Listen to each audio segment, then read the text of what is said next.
back.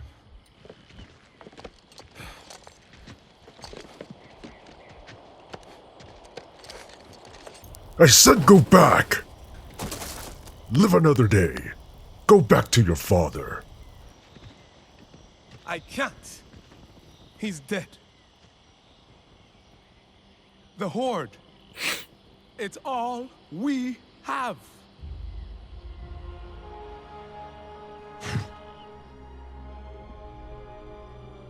Then I will take his place and be that father. What is this, dude? This is the family-friendly version I told you about. You said nothing about family friendly. You said that this was like a remix or that it was better. Well, I was hoping that this would inspire you to, take me under your wing. Bob, I ain't gonna take you under nut.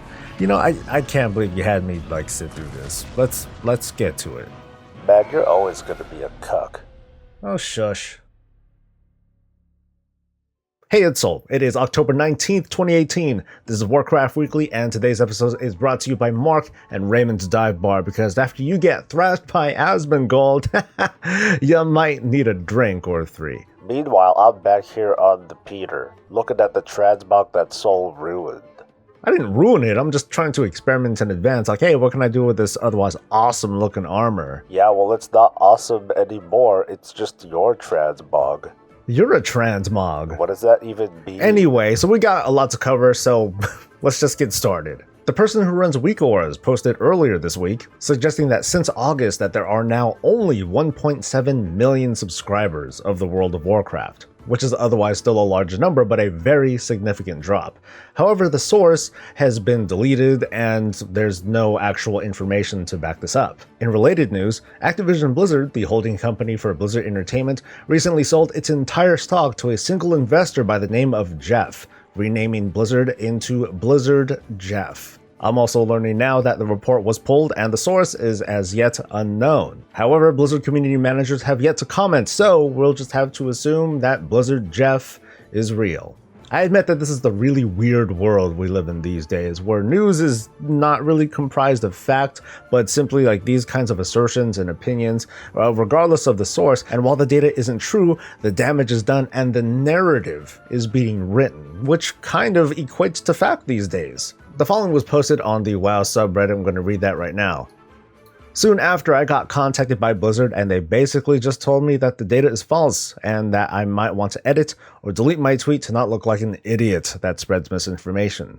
Since I think deleting tweets just because they're controversial is bad practice, and I stand by what I write, I once again tried to point out what I've been saying from the beginning, that we have no proof to back up this claim. Personally, I think that not being able to edit your tweets sucks, although there are disadvantages to being able to edit them anyway. But when all you see is the big piece of data and you don't really pay attention to the corrections that are below that, then a tweet like this can be very, very misleading. Blizzard says that the data is wrong, but some of the more fervent critics have a very awkward trust relationship with Blizzard at the moment. The 1.7 million count it's at best misleading because there's not enough information, there's no data, there's no source. Regardless though, critics and fans love to weaponize the sub count, touting it around like it matters. And in a way it does. It brings about that sense of pride, or it helps drive that narrative, usually in the negative direction. So this narrative isn't going to go away anytime soon, and Blizzard probably isn't going to say anything about it. I think that Blizzard, if nothing else, is a much more credible source than a deleted post.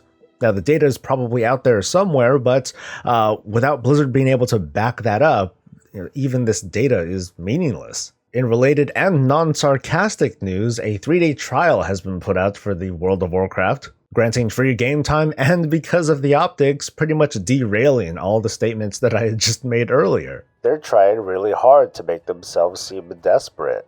They're certainly painting themselves that way with the 3-day trial, the Dreadwake thing, and whatever god else that they're going to think of or do. I think there are multiple fronts here. One is, pretty obvious. Yeah, they're trying to reach out and tap into the massive market of people who no longer play the World of Warcraft for whatever reason, whether it's because of the changes or because they got old or whatever. I mean, these players already aren't playing. I don't think it's a huge deal to reach out.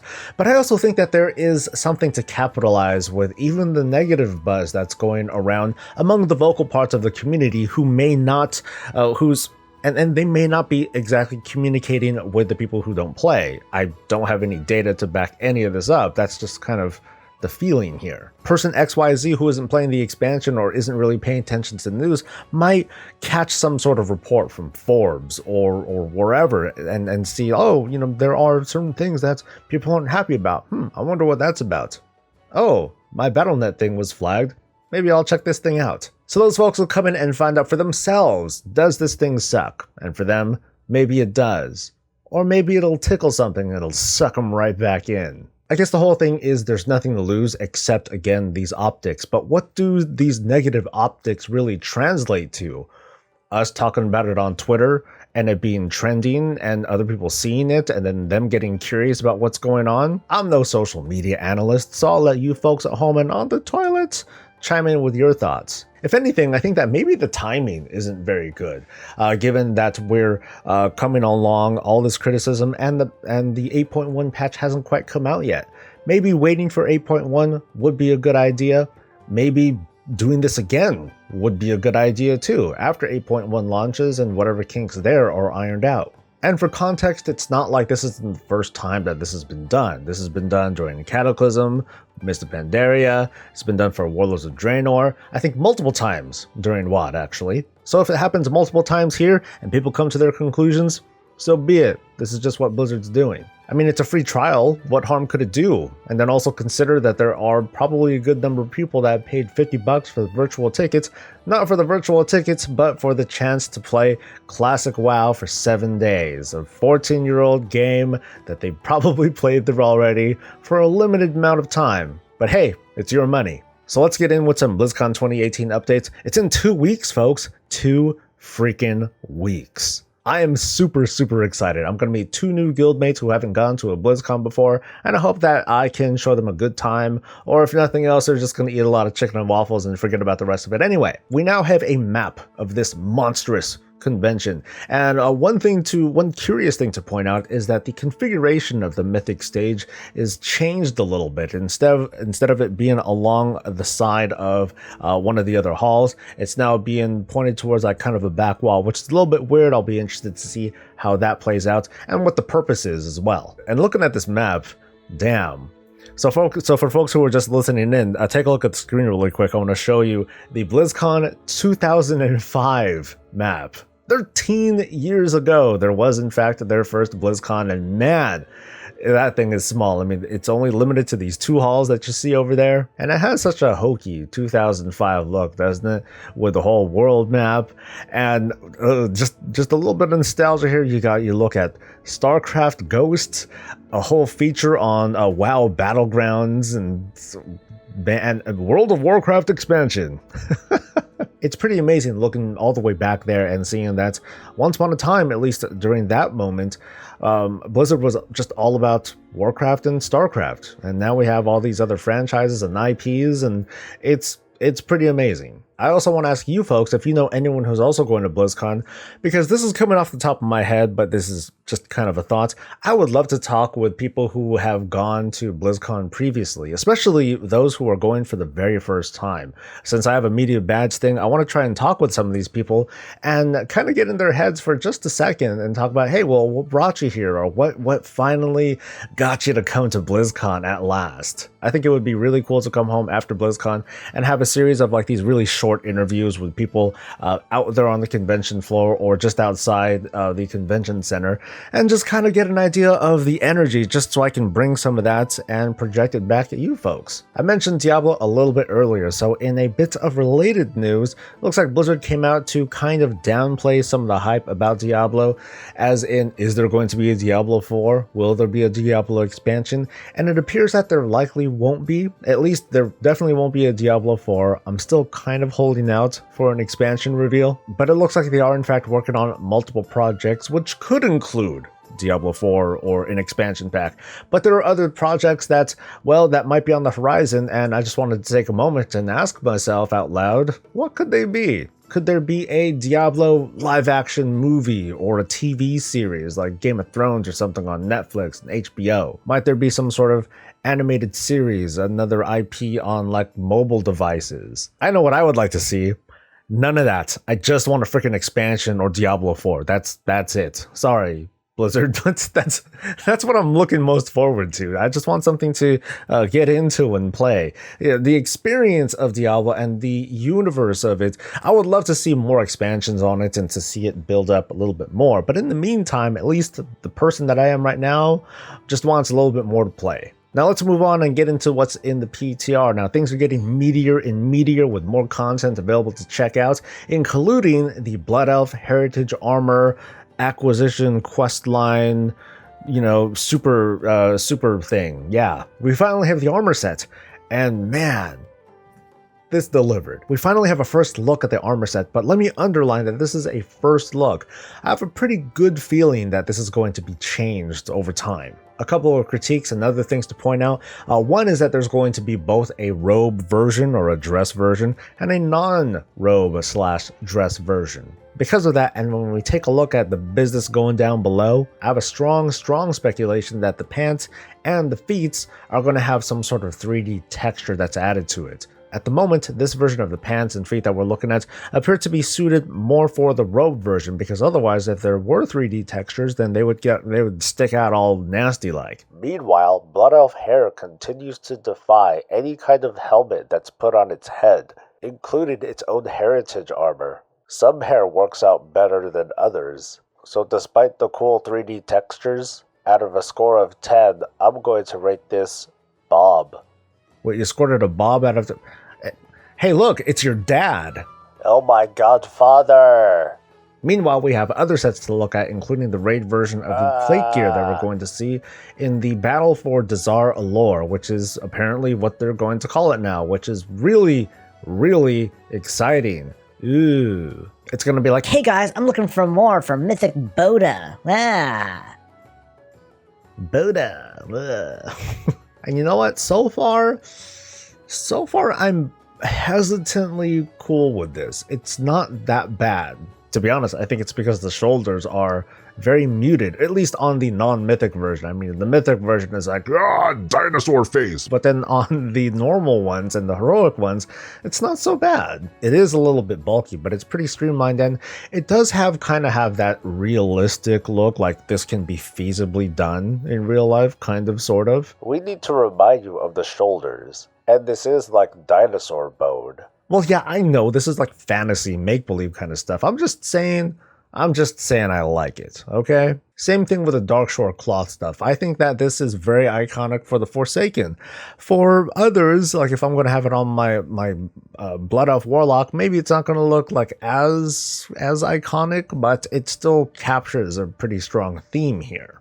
In a very fresh post that I'm doing in post-production, so I'm kind of injecting this somewhere in the video, Lore made a statement, and in a nutshell, let me tell you what's going to go down. After patch 8.1, any Azerite armor that you obtain that is of epic or higher quality can now be scrapped or disenchanted for an unknown currency. This magical currency will be able to be spent on stuff, as in Azerite gear. From the looks of it, this vendor is going to be really robust, offering a variety of choices depending on your playstyle and your luck, or if you just want to play that sort of game. What you'll be able to do is either purchase a random like Azerite armor cache, kind of like what we did with Baleful gear or Unsullied gear, that sort of thing. Or for what is probably a much higher cost, you'll be able to buy the exact item that you'll want to get. The armor that will be accessible will pretty much be the entire loot table that you would otherwise get from the Mythic Cache, but keep in mind that Azerite armor will no longer drop from this Mythic Cache. The premise behind this is very similar to what they did with the Azerite armor caches that you get from the emissaries now, and with the raised item level.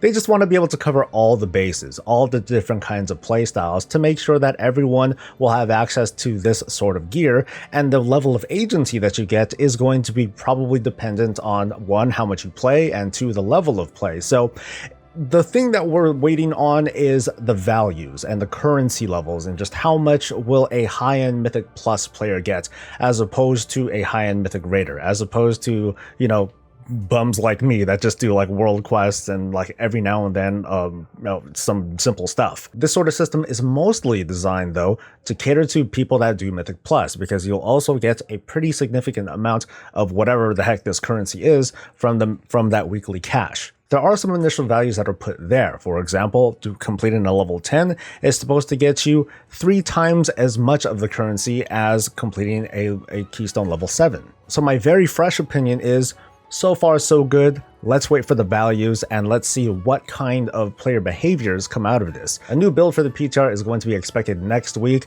and when that does come, if I'm able to test it out, then cool, I'll let you know what's going on. So the last thing I'm going to talk about today, hopefully briefly, is about the industry of WoW and how there are certain websites that kind of sort of influence how players react to the game. I've talked at length about YouTube and how the opinions of folks such as myself can influence how people perceive the game. I just talked about Twitter, how misleading information can write its own narrative that can get out of control despite the original poster trying to dial things back. I talked about Wowhead, that has all the information that you need right at your fingertips, unlike many years ago when, well, we definitely did not. And I'm going to run back to that in a little bit, but I also want to bring up this new website that I found on MMO Champion that pretty much tells you how you should behave depending on what's going on in Mythic Plus. This is a data aggregate site of sorts that takes certain information and translates it to you in such a way that it encourages certain player behavior. Starting with what kind of a fix you get, it'll give you a list of the popular dungeons that are being completed at a very high key, as well as more successful classes, whether it's tanks, healers, or DPS, that are performing better during this said fix. So this potentially can influence group leaders to target certain dungeons to get certain kinds of comms depending on what's going on. And this is nothing new, by the way. Strategizing is not a bad thing to do. The discussion that I am looking for, though, is that the strategy is being done for you, that the game of discovery is no longer there. It's just, in this particular case, and I don't know how effective this website really is going to be, but like I said, this is just for conversation. How do you folks feel about the curtain being lifted, knowing that a website like this can influence a group leader to not take you because, according to the website, you're not the most ideal class to take? I find something like this very interesting because there's also an ongoing conversation about community and wanting to have that sort of tight-knit community where everyone knows each other and that reputation matters, etc., etc., etc. Because obviously there is a big outcry for sites like these that will help kind of sort of play the game for you. Or maybe I'm exaggerating that statement a little bit. I said I was going to go back to Wowhead, and here I am. Wowhead recently announced that they are also going to have basically they're going to have another Wowhead that's dedicated to Classic WoW. I guess this Classic Wowhead is going to be based on the database for Classic WoW. It's going to operate the same way and probably have a different look and feel to it, although to be honest, I would only really accept it if Wowhead Classic looked like this, or because they own it, that it looks like this or something like that. Or heck, as like a funny little joke, they should open up Alakazam too, so that way someone like me can be like, yeah, Alakazam sucks. I'd rather go to like Thoughtbot or Wowhead, because yeah, nostalgia. I'm going to talk about Classic WoW next week, and part of the conversation that I'm going to have is going to involve this opening up of a Wowhead version of Classic. Because once upon a time in 2004, 2005, yeah, we did have databases like Alakazam and Thoughtbot, but they weren't nearly as refined or as easy to access as they are now. I have a feeling that not as many people relied on sites like Thoughtbot like they do with Wowhead today. It does make me wonder, how is the 2018 industry of Warcraft going to treat the 2005 version of World of Warcraft? So stay tuned for that one. That might be a little bit interesting, and let's wrap things up. I want to thank you all for joining in and making it to the very end. It would be awesome if you were to like this video and to subscribe to support the channel so I can keep giving you more of this and all things Warcraft. Leave a comment below and share your thoughts on today's video or some feedback on what I can do to improve. And if you haven't seen them already, I got some shirts. I got some goodies for your folks. if you want to help support the channel, or otherwise if you just think that they're cool and you want to pick them up. And by that, I mean I priced them down and I'm not even going to really make any money off of them. Anyway, tune in next week over here or over on Twitch for some more fun and shenanigans. I'll see you next week. Until then, stay safe, stay happy, and stay breezy.